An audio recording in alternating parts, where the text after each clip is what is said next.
We're actually doing very well, and last I looked, Geelong was too. They were about 7 points up. We now come to the Q&A session. I'd like to ask Senior Deputy Vice-Chancellor Professor Simon Biggs. Robert Webster was to come, but none of the questions targeted his area, so he took a leave pass on the night. But Guild President Conrad Hogg and guest speaker Professor Peter Veth, we have a number of questions that were registered before the meeting, and we have two questions that were registered, that were brought in, questions on notice, and two questions that were registered before the meeting. Depending on timing, recognising that there's something nice waiting for us at the end of this, we may get the chance to actually take a couple of open questions from the floor, but I won't go over time to do that. So Peter, Simon, Conrad, could please join us up on the stage.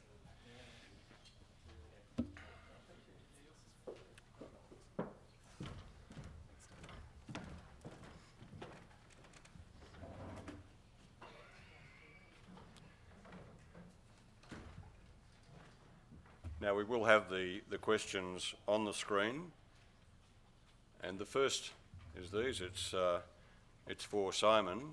So the question is, what's happening with the UniView magazine? It seems to be dwindling in content and number of editions. It is my alumni magazine and the only contact I have with UWA now that I'm pretty housebound. So, Simon, your answer, and I think I can add to it a little bit, but please, you go first. Thanks, Doug. Is this on?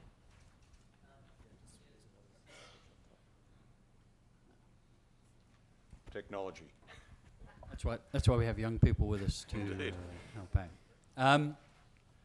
So I, in preparation, spoke to the relevant members of our team who look after UniView magazine, and they've told me that this year, of course, the first edition focused very heavily on the UWA 2030 vision because it was important to communicate that out to all people who received the magazine. It has been over recent times being published as 2 print editions per year, and there's no plans from the university to change that frequency. And the magazine will return to its more traditional formats and its more traditional inclusions looking ahead. The team do intend, however, to supplement the UniView magazine with online materials that will be updated more frequently. That's not to replace the magazine. It's to add extra materials to the magazine and add things such that we can update members of the community more frequently. So as far as I'm aware and as far as I'm informed, the frequency of the magazine is not going to change. It will be 2 editions per year. It will revert to a format very traditional to how it's been over recent times. Thanks, Simon. I can actually add to that because just yesterday Leslie Warren and I met with the Chief Marketing Officer, and there's certainly an intent at the moment to try and get one more edition of UniView out this year, which will be challenging, but it can be done. And as Simon mentioned, more the traditional focus, and we talked very much about expanding the storytelling of UniView because there are so many wonderful stories out there in our membership, many untold, and so we'll be looking for stories of outstanding members that you all are, the stories that would be great to tell but are not necessarily done so. The next question is to me in a way. Do you feel the combined persuasion and intellectual power of Convocation for UWA and other Australian tertiary institutions would be prepared to pressurise government in a more consolidated and less lobby group diluted policy positive on climate change and future of the planet? Now, Convocation is obviously a very mixed grouping and certainly recognises the existence, the reality of climate change, and so is involved at times, and the university, I think, is in the similar situation. There was today a march about climate change, so it's appropriate to ask both Simon and Conrad to comment on the climate change aspect. And I could add to that at the same time, the third question was also related. Are the group of 8 universities, including UWA, bold enough to declare a climate emergency? And those of us who looked at the question immediately thought, well, let's define emergency, because that's probably the greatest challenge that we have there. But I think all three gentlemen on my left would be quite well placed to address those two questions. So maybe Peter, you first. I can't speak for the Go8, but I think as a research-intensive university, we have to look at the science of our leading scholars, and there seems to be an overwhelming record of things like marine heat waves, ocean acidification, erosion, and so forth. And so I reflect on that and think, what is the appropriate response at both the Oceans Institute level, which has about 130 members, and institutionally. And I think it is to take the step and to be mature and to say we need to put more focus in the remedial actions, the pathways, and understand the processes, so we can do things like breed eDNA resistant corals, seagrass, and other species that can tolerate what appear to be changing global scenarios. We can look at marine park effective management. We can look at renewable energy as well as other transitional energies. And I think we have the minds to do that. So in a sense, it is embracing the challenge. Simon, then Conrad. Conrad? So, you know, maybe in terms of what happened today? Yeah, it's an interesting question, isn't it? Is mine on now? Yes, it is. So today was a global rally for climate action, which was held all across the world, of which there was a large demonstration of, I think, about 10,000 people in the city earlier today, which clearly shows that there's a lot of traction with people who are very concerned about the state of our climate. And I think the science would certainly agree with the term emergency. The Intergovernmental Panel on Climate Change has a lot of very good reporting which comes out, and there's quite drastic action that needs to be taken very quickly in order for us as collective people on this earth to limit global warming to 2 degrees Celsius, which is generally accepted to be the tolerance, a tolerable, or perhaps not tolerable, but a livable level. Similarly, this year in the Guild elections, which as I mentioned, have just concluded, there was a referendum question which was put by about 600 students who wrote me a very long letter with a lot of signatures on the bottom. Should the Guild declare a climate emergency?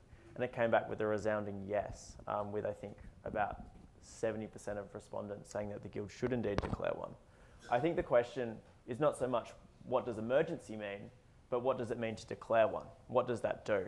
And I would argue that as a university that was set up to advance the welfare and prosperity of the people, we have a real responsibility to respond to climate change. But what do we mean by declaring that? Is that the University Senate taking a broad sweeping stance saying there's a climate emergency, we ought to do something about this, or is it more nuanced? And I think as Peter was talking about, a lot of the things that we do in our research, both in what is happening to our environment and what can we do to respond to that, is in a way declaring a climate emergency. Should we do something a little bit more performative and say it out loud, very loud? Perhaps, but I'm not the one to make that decision.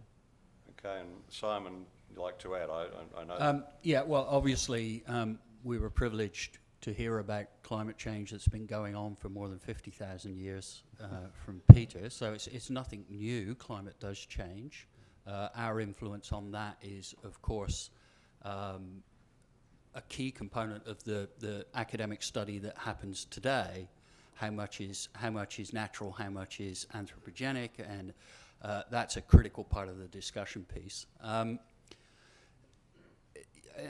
I'm very much minded by what the other two panelists have said. I mean, the critical feature here is the role of the university in advancing our knowledge to find both the cause, but also technical solutions to the problem. And if I could speak slightly personally, I spent more than a dozen years working on nuclear energy. And that's not I'm not about to advocate for nuclear energy, by the way. I try very hard never to advocate for anything I research on. The bottom line is technical solutions are going to be extremely difficult to achieve whilst maintaining the standard of living that we've all become used to. So universities have a critical role to think through and understand what we can reasonably do, both, as I think Peter said, in the immediate short term, but also looking further out. Where will the real solutions come from, and how will we enact them and enable them as a society and a community?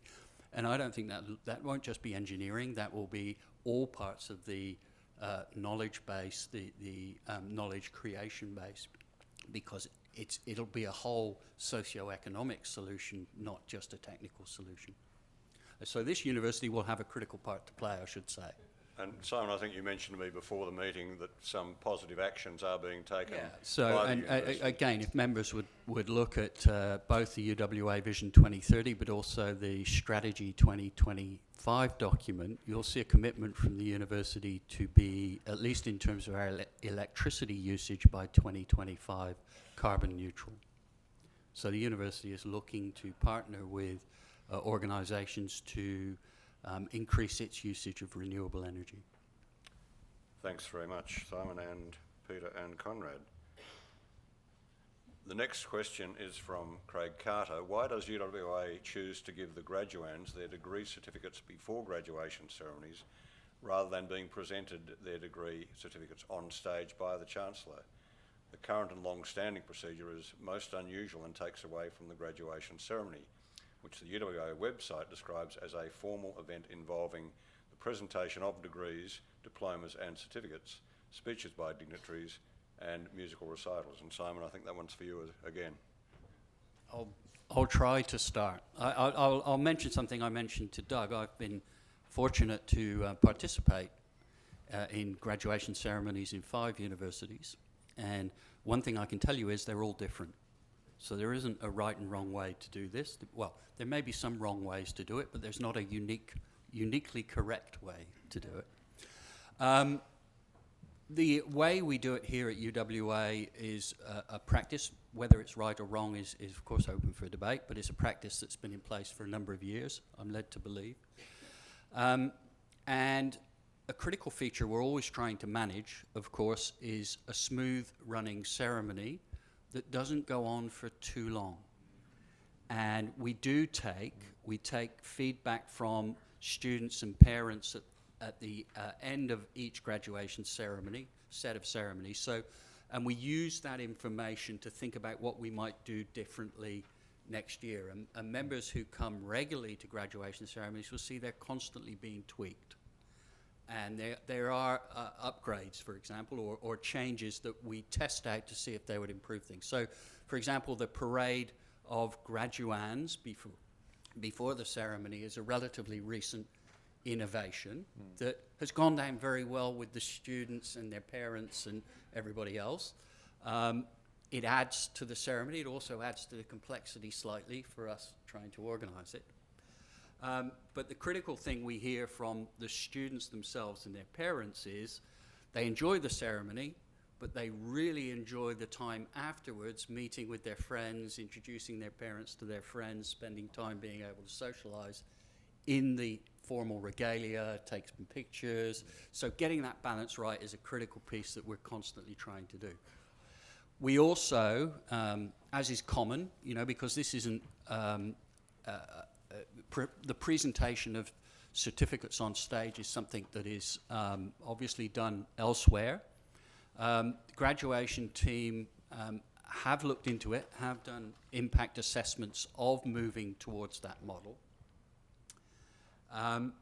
It would definitely be a significant change for us in terms of the layout that we use in Winthrop Hall, how the stage is set up, the way students would progress across the stage, etc. A number of features that come into play. And at the minute, we think it would add significantly to the timeline of the ceremony as it is, and that's the challenge that we haven't worked out quite how to overcome. The one thing I can commit to this group is that we do constantly discuss and review between the graduations team who manage all the formalities for us, the senior executive who obviously are key participants, and the Senate and Chancellor who are actually the owners of the ceremony. So it's a negotiation between all of us about how best to achieve an enjoyable experience for everyone who attends. Thanks, Simon. And I think it's worth noting there that Convocation is very much involved in that review of ceremonies, and certainly we've been pleased to see a greater recognition of Convocation through the graduation ceremony. But I think even more important than that is that in this last year, Leslie and I have been privileged to be a part of the welcome ceremony. It seemed that the students could come to university for 3 or 4 years in their first graduation, suddenly they were members of Convocation, but what's that? And what we've been able to do is be positioned more early in the scene at the university, so we're part of the welcome.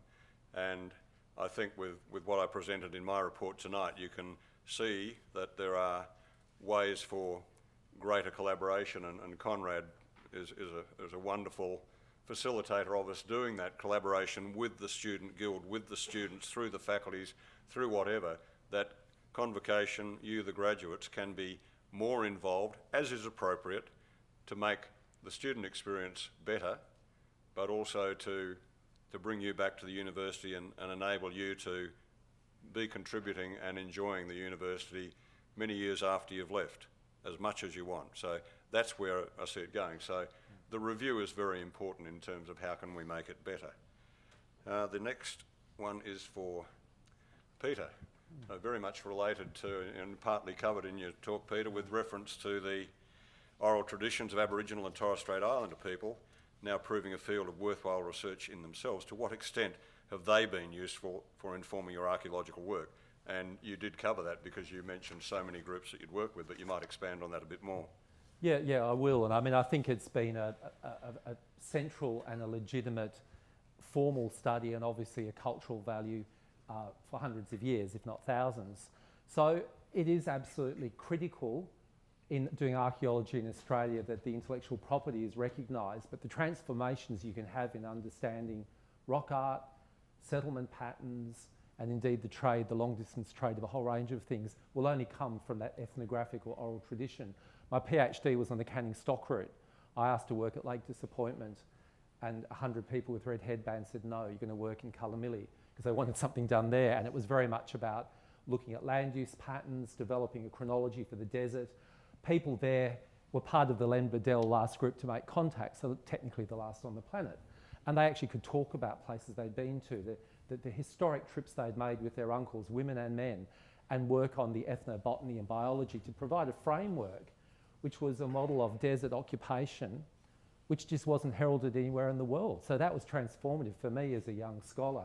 And that's happened again and again in a whole range of places. So we co-publish on papers of relevance.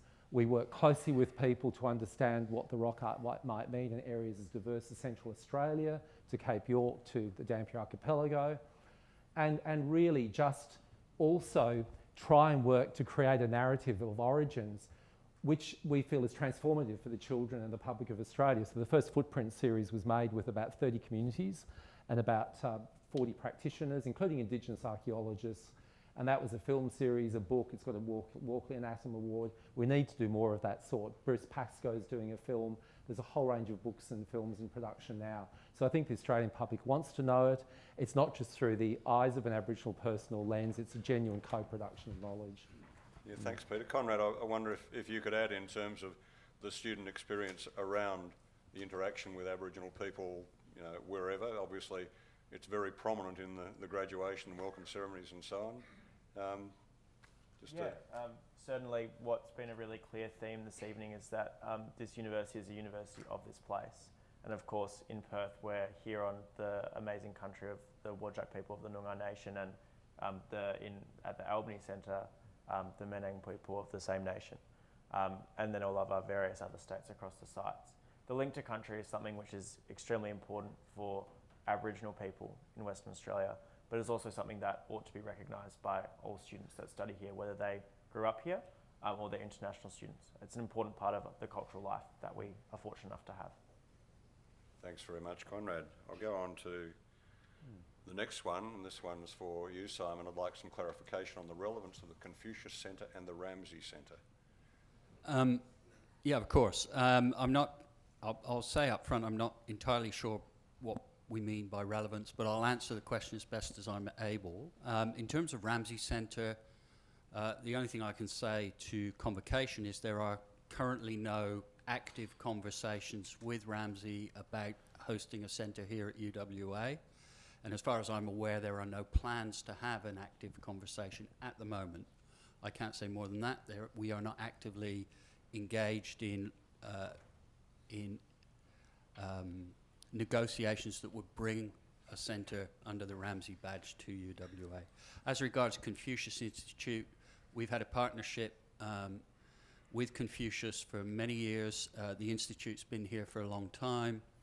The Institute does have a well-established governance model that has a significant, we are the owners of that governance model.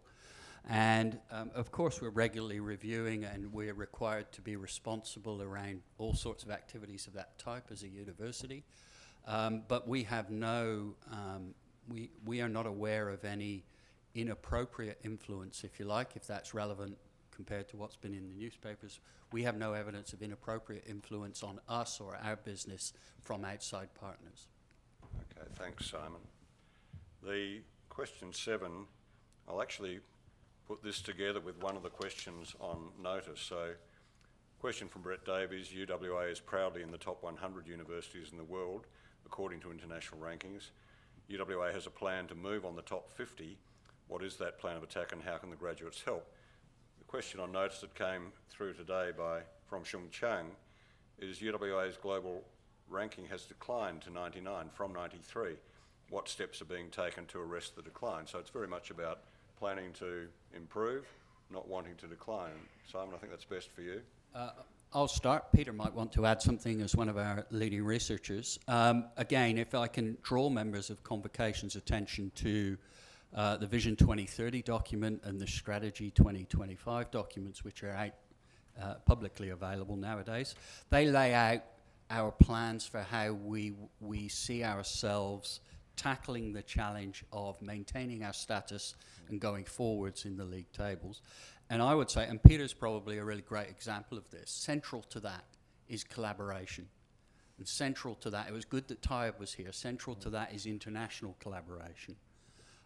There's an Australian government report written by Ian Chubb, the previous Vice-Chancellor of the Australian National University, about 6 or 7 years ago, that shows that any publication, on average, that has an international co-author is twice as impactful as one that doesn't. So the critical thing in terms of building the reputation of our research and our researchers is encouraging them to engage with the outside world. Whether that's national, whether that's international, but engagement with partners allows you, and I'm sure Peter can add to this, to deliver much bigger impact, much more research that people see, that people notice, and that carries the badge of UWA. In terms of the various rankings, the one that we dropped to 99 on is the academic ranking of world universities, the so-called ARWU. We will definitely, I can say for sure, we will definitely go up in that ranking next year.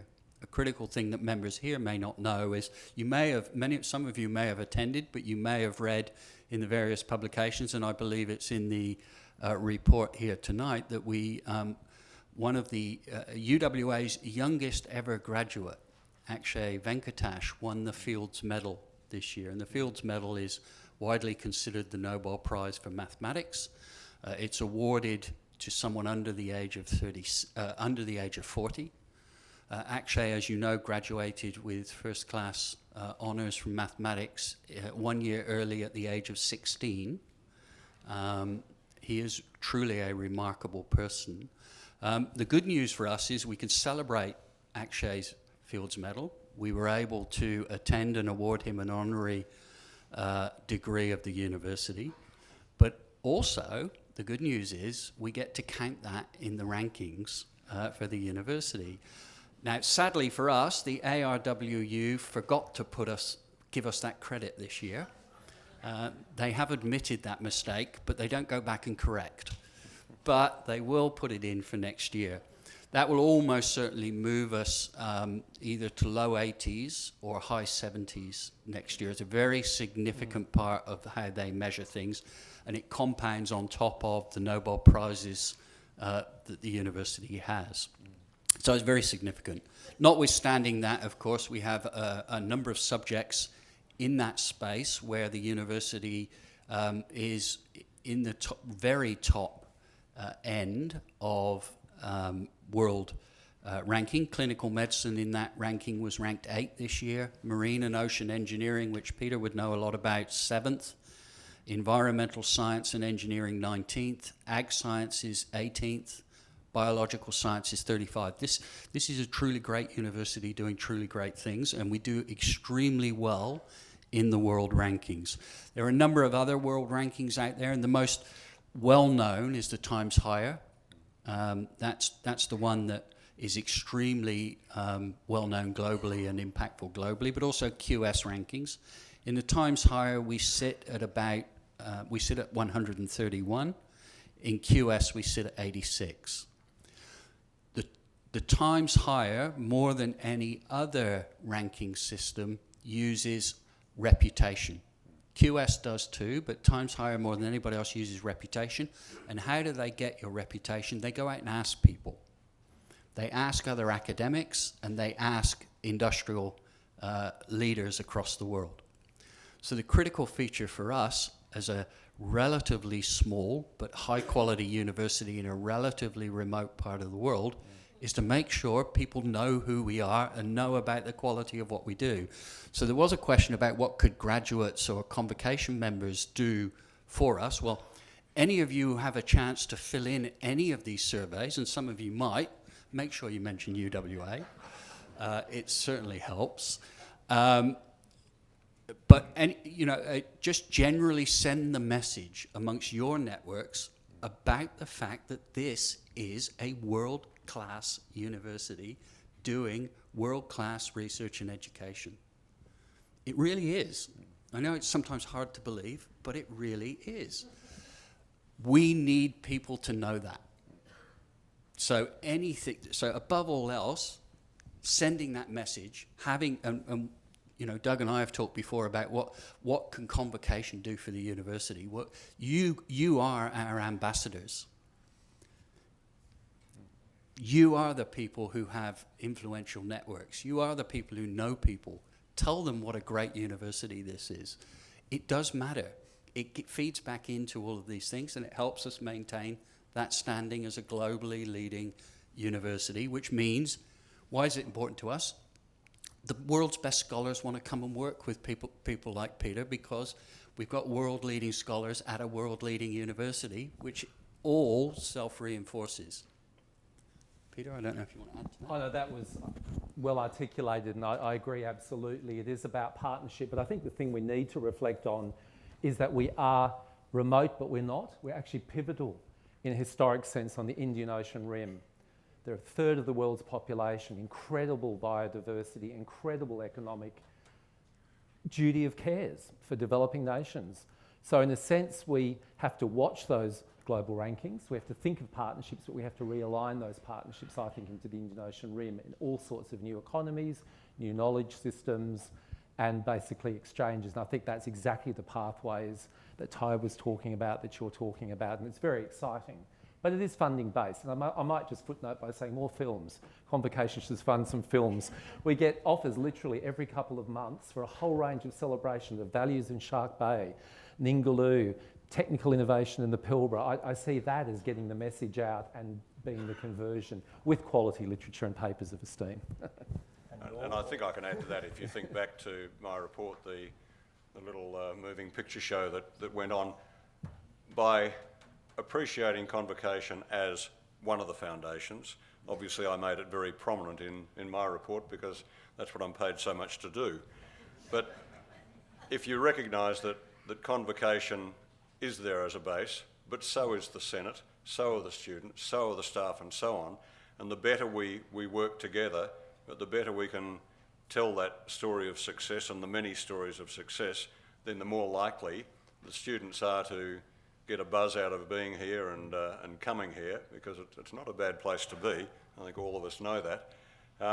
And the more likely we are to be successful as a university. So we have a role to play that, and I think the attendance of so many, and it really is young and middle and old here today, that's so important that we are the representatives of those who have passed through the university, and we've got a lot to offer. If someone could win a Fields Medal or a Nobel Prize, that'd be awfully helpful to the rankings too. Any spares of those out there? I think Quite a few of us are not eligible for the Fields Medal, Doug. You've noticed. Okay, the next one I think is for me, and it's quite relevant. As an observant member of the Jewish faith, I'm never able to attend your Friday afternoon and evening events as they coincide with my Sabbath observance. Have you ever considered another day apart from Friday or Saturday for convocation meetings? In our rules, we are required to have an ordinary meeting on a Friday in September and March, with some discretion to the warden. So I could say we could do it on Christmas Day if we wanted to, but that probably wouldn't help. But the fact is that this is real, because in our consideration with the review group, it's obvious that the Friday night is more convenient and acceptable to some of us than others. It doesn't necessarily mean that we're only considering the ordinary meeting. It's getting convocation out there, creating its own forum about many other things and being encouraged to do so. I think that's where we really have somewhere to go. And so while the UWA's 2030 plan is very much in place, our response to it as Convocation and Convocation Council is very relevant and will be out very soon. And I know Taib is waiting for that with bated breath, and I'm sure Simon and the others will be keen. But it's about the platform that I demonstrated tonight. If we do that well, then we will be incredibly valued by the university and incredibly valuable to the university, hence to ourselves as graduates of that university. So that was the last question on notice, but we did have one other question, and I think it's probably both Conrad and Simon. Why did UWA cancel the scheduled lecture by Professor Daniel Pipes, scheduled for the 26th of August 2019? So Simon or Conrad? I will answer on behalf of the university. I can categorically state that we didn't cancel any lecture by Professor Pipes, as the university never formally invited Professor Pipes to any event. No member of staff invited Professor Pipes to any event. So he was not invited by the university in any sense. Therefore, he could not be uninvited by the university in any sense. Conrad. I think that's pretty accurate. There was a bit of a mix-up. It was registered as a club event, but it was not a club event. And then the person who was running the event was not willing to actually book the space. Therefore, the event was not held at the university. Okay, what I'd like to do, Devon, where are you? Angela, you've got a microphone there. This is Joan. Right here, Devon. Joan has stepped down as Deputy Warden, but there's no silencing Joan. She has a particular request of the crowd. I'm a great believer in word of mouth. I'll try and be quick. Several of us realise that it is 50 years since the Octagon was built and opened, and no one has remembered it publicly. So only just today, Fran Pesic from the Historical Society and I and several other people, including the manager of the theatre, have decided, thank goodness Ted Snell from Cultural Precinct is behind us, we're going to celebrate 50 years of one of the most extraordinary theatres that any university in Australia has ever thought of having. And if you're interested, please look up UWA Historical Society in the next day or so and we'll tell you. 15th of October, it's a hugely important theatre and it's being ignored for many reasons. That's one. And on the other half is we are seriously concerned, and we looked at next year is the 75th anniversary of the end of World War II. We have not been able to find any list, apart from St George's College, of those who enlisted, let alone those who gave their lives in either Army, Navy, Air Force, nursing and medical. We have not got a proper list of student, staff, convocation members or Senate members who served. If any one of you is interested in helping, Maria and Archives has about this much time available. We need several more people, please. If you're interested, either get in touch with Convocation or UWA Historical Society. I do believe we ought to do something about honouring people who have served in the World War. So please see what you can do. Thanks, Angela. Thanks, Jane.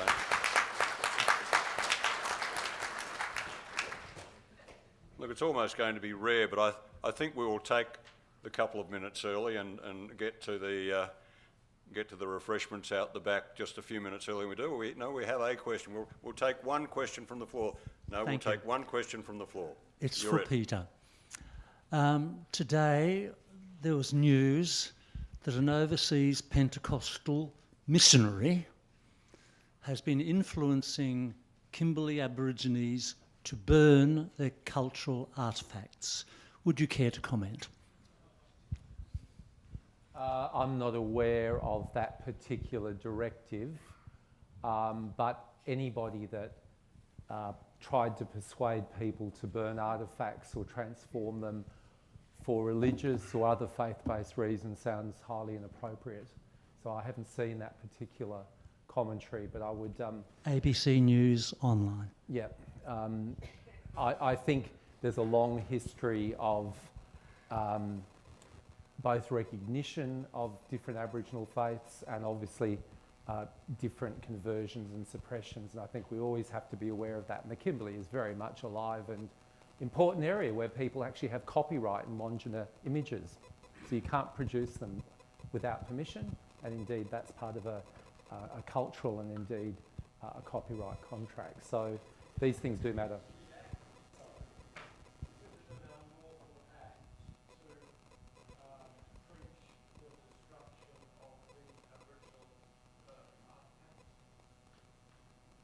Yeah, I would certainly think it was culturally and morally inappropriate to suggest that. Okay, look, we have a moment. There's one question there, and then Aggie, and that's it. So there will be no more, and please no comments, because our panel will be out and happy to enjoy a bit of discussion with you immediately after. So, quick question, please. Warden, my name's Peter Farr. I think a lot of people in the audience would be having deja vu because question 4 on the question on notice paper was exactly the same as question 4 at the March meeting to do with the certificates, the way they're handed out at graduation. My main question is on the audit report in the magazine. I'm surprised there was no actually agenda item on it. The audit report has a few criticisms of how the accounts have been prepared and the efficiency of that process. But it also highlights on the table on page 50, income and expenditure, what a miserly low return has been achieved on the $1.8 million in funds. In fact, it's 2.1%, which no self-respecting, self-managed super fund would possibly allow. So I think the fact that the funds have been managed by the university raises to me two questions. Why on earth is Convocation allowing management of its rather substantial funds to some people in the university who don't seem to be able to achieve what would be called anywhere near a benchmark? And secondly, in future, if these funds were bought within Convocation itself, which is what it used to be when I was treasurer myself a long time ago, I think you would get a better return. All this relates in effect to the ability for the Convocation to do things with its monies, including prizes, but not just prizes. Thank you. Look, a quick answer to that is that obviously any of our returns at the moment are not as good as they were some years back, and at times Convocation's funds have received exceedingly good returns. At times they are not as good. Also, we are required, by the way the funds are managed, to take 5% as being the distribution on our funds. So at times that can push us down a little bit. At times it's a very generous way of dealing with things. So I quite accept, Peter, that there could be better returns out there somewhere, and certainly Council will take that on board and have another look at it. But we've been managing the funds as required to do so within the university system. So, last question, Aggie. Thank you everyone for an excellent turnout this evening. Just with a show of hands, I'd like to see how many of you have a LinkedIn account, please? LinkedIn account. And if you're already on the UWA LinkedIn group, then take your hands down. The rest of you who have a LinkedIn account, perhaps you'd like to join the Convocation of UWA LinkedIn group. It's an opportunity for you to network with the diaspora of UWA graduates who are spread across the world, both professionally and socially. So I'd really entreat you to look at the Convocation of UWA graduates on LinkedIn if you're not already in the group. And if you have sons, daughters, others who have graduated from this university who might have such an account, you might like to encourage them to sign up. Thanks, Doug. Thanks, Aggie, and we'll leave it there. There are a couple of things in terms of the request that Joan raised. Knowing that we've got a UniView coming out very soon, it can be a far wider distribution than that. And Aggie, I think we could go into UniView again with that to see where we're going. And I think it's late in the fourth quarter and it looks like it's Tigerland. So let me just conclude. I'd like to thank all my colleagues on Convocation Council for the support they've given to me over the past year. It's been a pleasure and privilege to undertake the role of warden and to contribute to the university in this manner. However, none of this would be possible without the wonderful assistance provided by our diligent, dedicated, hard-working, medal-winning Convocation officer, Juanita Perez. I'd like to thank her for all her advice and guidance, and believe me, it is significant and regular. She knows a lot more than any of us mere wardens over the past years, and for coordinating the arrangements for this ordinary meeting. Also like to thank the various university teams. We have a lot of assistance in pulling a meeting like this together. Like to thank Manny Tomeo. Manny has been doing this a long, long time and produces great shots, and you see in the quality of the pictures that are included within the meeting booklet now that it really has Convocation character, and that's very important to us. Manny's an MBA graduate of UWA and provides all the photography for Convocation events at mate's rates, so he'll always be our mate as his contribution to Convocation. Now, drinks and supper will be served towards the exit doors on my left. So please don't go out that door because you'll be hungry and thirsty. That way you'll find something to satisfy the needs at, where are we? 8:25 as I close the meeting. Thank you very much for coming.